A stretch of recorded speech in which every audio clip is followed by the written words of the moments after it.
हमें टेलर दिखाया जाता है जो कि एक रेस्क्यू टीम का लीडर था। वो समुद्र के नीचे एक सबमरीन से कुछ लोगों की जान बचाने जा रहा था। टेलर और उसकी टीम उन लोगों की जान बचा ही रहे थे कि तभी वहाँ पर एक बहुत बड़ी क्रिएचर सबमरीन के साथ टकराती है। टेलर अगर वहाँ और रुकता तो उसकी जान को खतरा था, इसीलिए वो बाकी लोग को वहाँ ही छोड़कर अपने साथ उन लोगों को ले आता है जिसको उसने बचा लिया था। वो ऐसा नहीं करना चाहता था, लेकिन उसे दूसरों की जान बचाने के लिए करना पड़ा। पर देखते ही देखते वो क्रिएचर उस सबमरीन को तबाह कर देती है। दूसरी तरफ हमें एक रिसर्च सेंटर दिखाया जाता है जो कि समंदर के अंदर कुछ रिसर्च कर रही थी। उस रिसर्च सेंटर का ओनर रिसर्च टीम के लीडर और उसकी बेटी स्वान से मिलता है। वो उनको समंदर के अंदर बने एक कमरे में लेकर जाता है, जिसे देखकर वो लीडर काफी खुश हो जाता है और वहाँ टीम से भी मिलता है। वो उन्हें बताता है कि दुनिया आज तक यही समझती आई है समुद्र के नीचे सबसे गहरा तरीन पॉइंट मैरियाना ट्रेंच है, लेकिन ऐसा नहीं है। मैरियाना ट्रेंच के सरफेस पे तो एक लेयर है ना, तो सोचो उस लेयर के नीचे क्या होगा। हो सकता है कि उस लेयर के नीचे पूरी दुनिया आबाद हो। अब इस बात का पता लगाने के लिए लीडर ने पानी के नीचे एक ग्लाइडर भेजा था जिसमें 3 लोग थे और आखिर वो लोग मैरियाना ट्रेंच पहुंच ही जाते हैं। उस ग्लाइडर को एक लड़की चला रही थी, तो उसका टीम मेंबर से कहता है कि अब वक्त आ गया है कि हम मैरियाना ट्रेंच के नीचे जाएं। वो उसे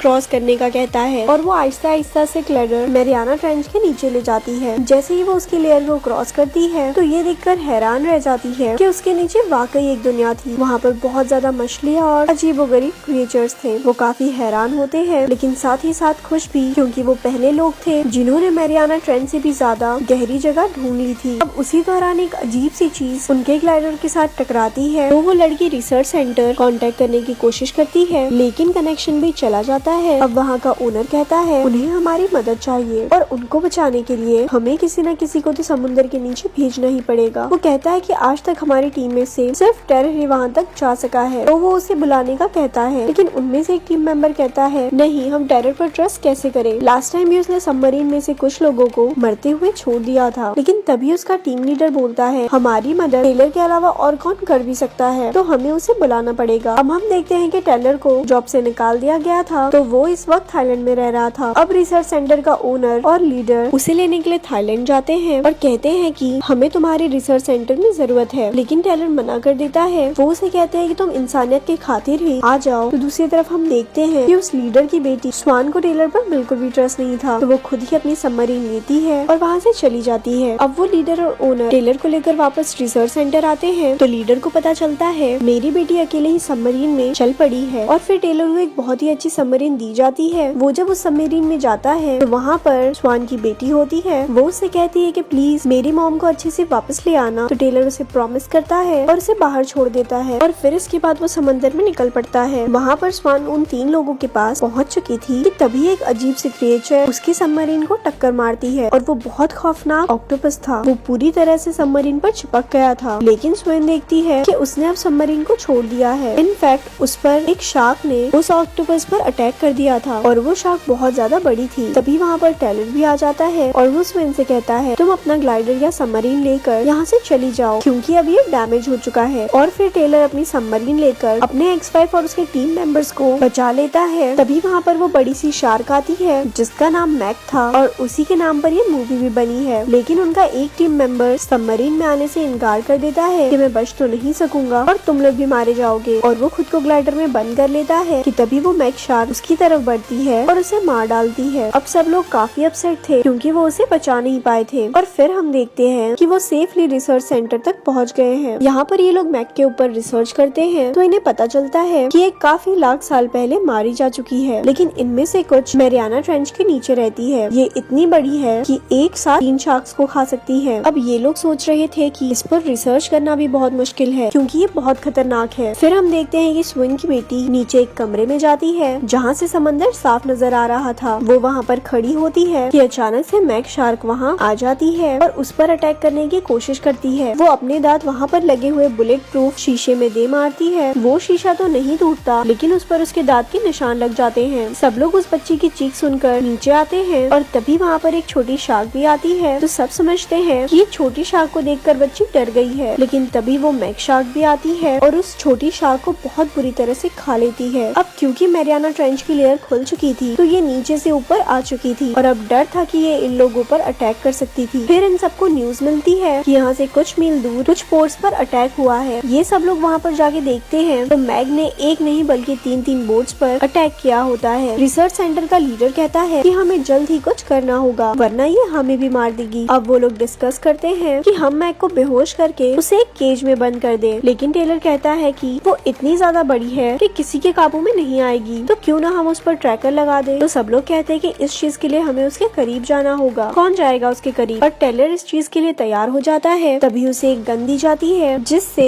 उसने वो ट्रैकर मैग में शूट करना था। वो उसके करीब जा ही रहा होता है कि वो वहाँ से गायब हो जाती है, लेकिन वो गौर करता है तो उसे दूर से उसके फिन्स नजर आ रहे होते हैं। वो शूट करता है और ट्रैकर सक्सेसफुली उसमें लगा देता है। अब टेलर को वापस लाने के लिए उसकी रस्सी खींची जाती है जिससे थोड़ा शोर होता है, तो मैग ये सुनकर टेलर के पीछे चलने लगती है। यहाँ मैग उस पर हमला करने ही वाली होती है कि बाकी टीम मेंबर्स उसे जल्दी से बोट के अंदर खींच लेते हैं। अब ये लोग सोच रहे हैं कि जल्द से जल्द मैग को बेहोश करना होगा वरना ये तो बहुत तबाही मचाएगी। तो वो स्वेन को एक बहुत ही मजबूत शीशे से बने बॉक्स में लॉक करते हैं और बहुत ही मजबूत केबल से उसको अटैच कर देते हैं। अब स्वेन समुद्र के नीचे जाती है और उसके पास एक पॉइजनस शॉट था जिसकी मदद से उसने मैग को बेहोश करना था। अब हम देखते हैं कि मैग उस बॉक्स को तोड़ने की बहुत कोशिश करती है लेकिन उससे वो बॉक्स नहीं टूटता, लेकिन अनलकीली यहाँ पर वो केबल टूट जाता है और मैग उस बॉक्स को अपने मुंह में ले लेती है। अब ये देखते ही टेलर भी समुद्र में जाता है और स्वेन को उस बॉक्स में से निकाल लेता है। बाकी टीम मेंबर्स गोश्त के टुकड़े समुद्र में फेंक रहे थे ताकि मैग उनकी तरफ अट्रैक्ट हो। जैसे ही मैग उन गोश्त के टुकड़ों की तरफ जाती है तो इस बात का फायदा उठाकर टेलर और स्वेन समुद्र के ऊपर जाने लगते हैं, लेकिन मैग उनको देख लेती है और उन पर अटैक करने लगती है। लेकिन लकीली इन लोगों की जान बच जाती है और स्वेन फौरन ही वो पॉइजनस सिरिंज उसके मुंह में फेंक देती है जिससे वो जहर पूरा का पूरा उसके मुंह में फैल जाता है और वो मर जाती है। फिर टेलर और स्वेन को भी पानी से निकाल लिया जाता है। अब मैग को भी ऊपर ले आया गया था। सब लोग काफी खुश थे कि उन्होंने मैग को मार दिया और अब उन्हें लग रहा था कि उन्हें नुकसान पहुंचाने वाला कोई क्रिएचर नहीं बचा। कि तभी उनके टीम मेंबर में से एक आदमी पानी में ही था और वो भी खुश हो रहा था कि तभी एक और बहुत बड़ी मैग वहाँ पर आती है और उस आदमी को खा जाती है। अब वो मरी हुई मैग की तरफ बढ़ रही थी और जैसे ही वो उसको खाने के लिए अटैक करती है तो उन दोनों की वजह से उन लोगों की बोट मिसबैलेंस हो जाती है। उन लोगों की बोट का बैलेंस खराब हो जाता है। अब मैग वहाँ पर आती है और एक और टीम मेंबर को खा लेती है। बाकी लोग अपनी जान बचाने के लिए तो रेस्क्यू बोट्स में वहाँ से निकल जाते हैं, लेकिन मैग भी उनके पीछे ही थी। तभी वहाँ पर कुछ हेलीकॉप्टर्स आते हैं और वो मैग पर फायर करके उसे वहाँ से भगा देते हैं। फिर हम देखते हैं रिसर्च सेंटर का जो लीडर था वो काफी जख्मी हो चुका था और अनलकीली उनकी भी यहाँ पर डेथ हो जाती है। स्वेन अपनी फादर की डेथ को लेकर काफी रोती है, बहुत परेशान होती है, लेकिन तभी टेलर वहाँ पर आता है और उसे समझाता है कि सब ठीक हो जाएगा। अब ये लोग रिसर्च सेंटर वापस आ चुके थे तो यहाँ का ओनर इन्हें बताता है कि मैंने चाइनीज आर्मी को बुलाया है जो कि आगे मैग को मार देगी और आप सबको भी सेफ जगह पर छोड़ आएगी। वो कहता है कि मैं इस रिसर्च सेंटर को भी बंद कर दूंगा और इसी के साथ वो एक हेलीकॉप्टर में बैठता है और वहाँ से जाने लगता है। और तभी हमें पता चलता है कि वो झूठ बोल रहा था, उसने चाइनीज आर्मी को बुलाया है। इनफैक्ट वो खुद ही मैग का मुकाबला करना चाहता था और उसके लिए उसने बहुत सारे एक्सप्लोजिव और टूल्स मंगवाए थे। अब हम देखते हैं कि वो लोग मैग पर एक बॉम्ब ब्लास्ट करते हैं जिसकी वजह से बहुत बड़ा एक्सप्लोजन होता है और वो देखते हैं कि गोश्त के बड़े बड़े टुकड़े पानी में फैल चुके हैं। तो वो ओनर समझता है कि उसने मैग को मार डाला, तो वो बोट में बैठे बाकी रेस्क्यू मेंबर्स को ऑर्डर देता है कि उसके पास जाकर देखो क्या वाकई ये मैग है। पास जाने पर उनको पता चलता है कि ये मैग नहीं बल्कि एक बहुत बड़ी व्हेल थी। तो वो बोट से अनलकीली नीचे गिर जाता है। अब मैग भी वहीं पर ही थी। वो खुद की जान बचाने के लिए एक व्हेल पर जाता है, उसी व्हेल पर जो मर चुकी थी, लेकिन मैग वहाँ आकर उसे खा लेती है और वो मर जाता है। अब दूसरी तरफ रेस्क्यू टीम को पता चलता है कि वो ओनर झूठ बोल रहा था, हमारी मदद करने कोई भी नहीं आएगा। तो टेलर कहता है कि हमें मिलकर ही उस मैग को मारना होगा। अब वो लोग मैप पर देखते हैं कि एक बीच है और वहाँ पर बहुत सारे लोग वेकेशंस मनाने आते हैं और ट्रैकर से पता चलता है कि मैग भी वहीं आसपास ही है। वो लोग कहते हैं कि इतने सारे लोग देखकर मैग उन पर जरूर अटैक करेगी, तो वो लोग फौरन मैग को रोकने के लिए उस बीच पर जाते हैं, लेकिन उनसे पहले ही मैग वहाँ पर पहुँच चुकी थी और समुद्र में इतने सारे लोग देखकर वो उन पर अटैक कर देती है और उन्हें खाने लगती है। लेकिन तभी टेलर भी वहाँ पर अपनी बोट लेकर पहुँच जाता है। वो यहाँ पर एक ट्रिक खेलते हैं। वो पानी के अंदर एक ऐसा सेंसर लगाते हैं जो कि व्हेल मछली की आवाज निकाल सकता था। वो उसको ऑन करते हैं तो मैग को लगता है कि यहाँ पर कोई व्हेल है और वो उस तरफ बढ़ती है उसका शिकार करने के लिए। दूसरी तरफ टेलर और स्वेन इसी इंतजार में थे कि कब वो यहाँ आए। अब मैग उनके बहुत करीब आ चुकी थी तो वो अपने ग्लाइडर्स वहाँ से थोड़ा दूर ले जाते हैं। उनके ग्लाइडर्स में एक रॉकेट लॉन्चर भी था जिसकी मदद से वो उस पर अटैक कर सकते थे। अब हम देखते हैं कि मैग भी उनके पीछे पीछे ही होती है और वो ग्लाइडर से टकरा जाती है, जिसकी वजह से टेलर की ग्लाइडर का लॉन्चर बटन खराब हो जाता है और अब मैक कंटिन्यूअसली उसके ग्लाइडर पर अटैक कर रही थी, लेकिन तभी टेलर यहाँ चालाकी से काम लेता है और उस ग्लाइडर को टेढ़ा करते हुए ऐसे मैक के पास से गुजरता है कि उसकी नोकीली चीज मैक की बॉडी को चीरते हुए